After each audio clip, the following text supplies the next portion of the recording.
MAGA Nation, because they are religious by nature and given to magical thinking, have been trending towards demigod worship for a while now. The shirts and flags and posters depicting Trump the Redeemer, the crosses and religious imagery that were heavy in the crowd on January 6th. But Trump didn't survive the attempt on his life because of divine intervention. He survived because a virgin couldn't hit the fattest president since Taft.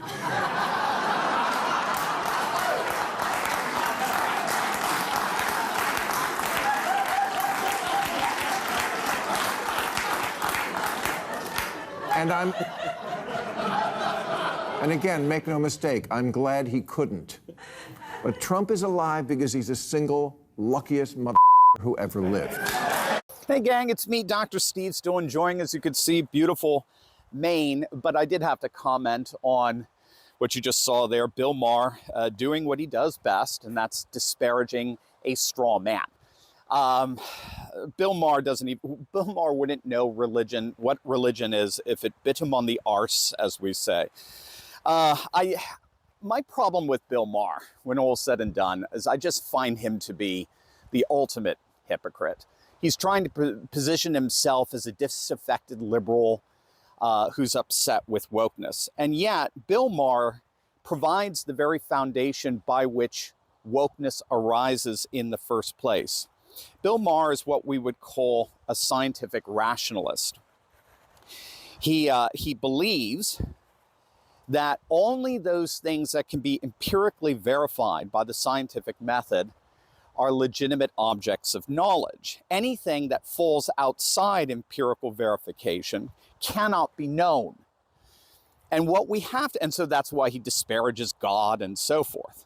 And religion in general, because he makes this argument that it's beyond empirical verification, not recognizing that it's the very foundation of the scientific empiricism that he appeals to for knowledge in the first place. Regardless, what's key to understand here is that scientific rationalism is rooted in doubt and skepticism. So you have the right to doubt the existence of anything that cannot be verified by the scientific method, and that's basically what Maher does. That's how he looks at religion. As religion goes outside of it transcends, or it is something that cannot be verified by scientific rationalism and is therefore a legitimate object of doubt and skepticism. The problem is when you have an entire worldview, like Maher does, rooted in doubt and skepticism, as you get in terms of his characteristic flippancy and the like. You don't have to be a genius to figure out that eventually that doubt and skepticism is going to eat up your own epistemology. And that's exactly what happened in the 1960s. In the 1960s, the academy went through a bit of a revolution of knowledge, where more and more scholars were arguing that the scientific rationalist method was itself just another cultural way of knowing that was every bit as valid as any other cultural way of knowing. There was nothing inherently superior to scientific rationalism. In fact, they would make the argument that there are literally limitless ways of knowing and perceiving the world, with not one being legitimate or ultimately superior to the others. And so you had the birth of what's called postmodernism.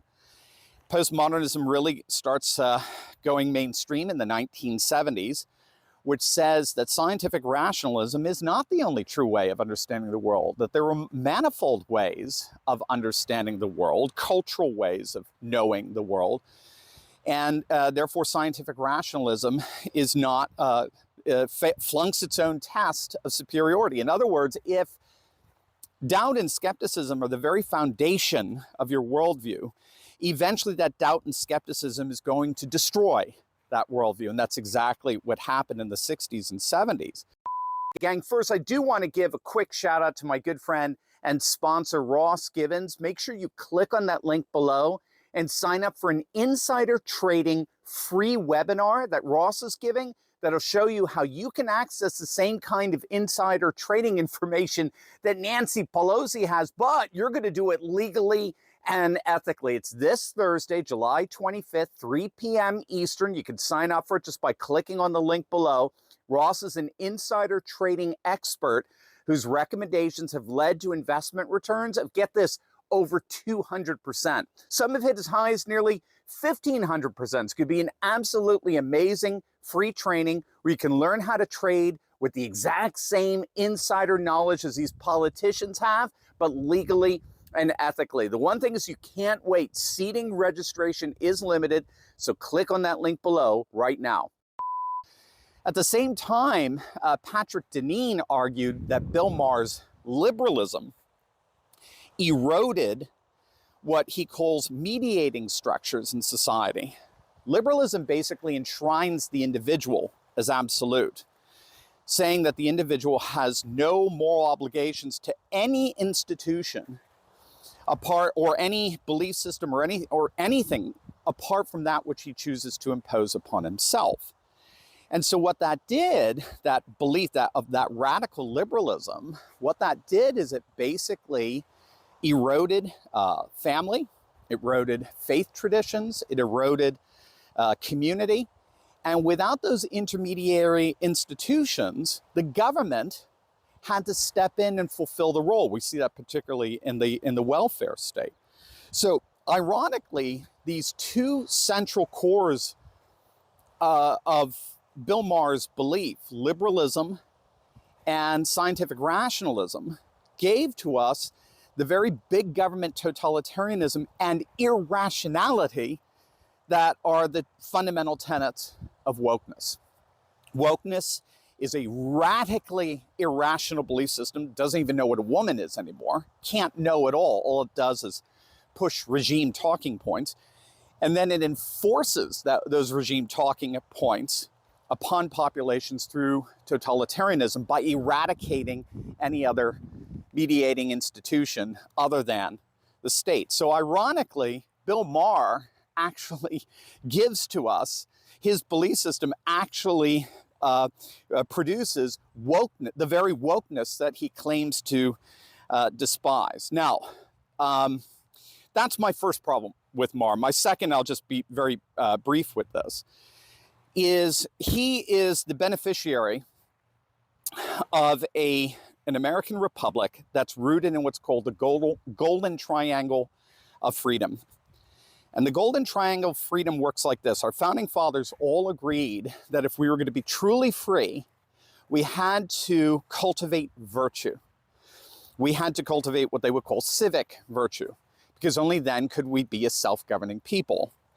But in order to cultivate civic virtue, you had to be rooted in faith, one of the great religious traditions, because religious traditions, they believed, were the foundation for civic virtue. But if you're going to have a true religion, you had to be free, since coerced faith is not faith at all. So they argued that in order for you to be truly free, you had to have virtue.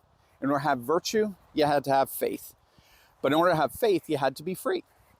But in order to have a true freedom, you had to have virtue. In order to have true virtue, you had to have faith. In order to have faith, you had to have freedom. So what our founding fathers all agreed on is faith, religious faith, is the foundation of our constitutional republic.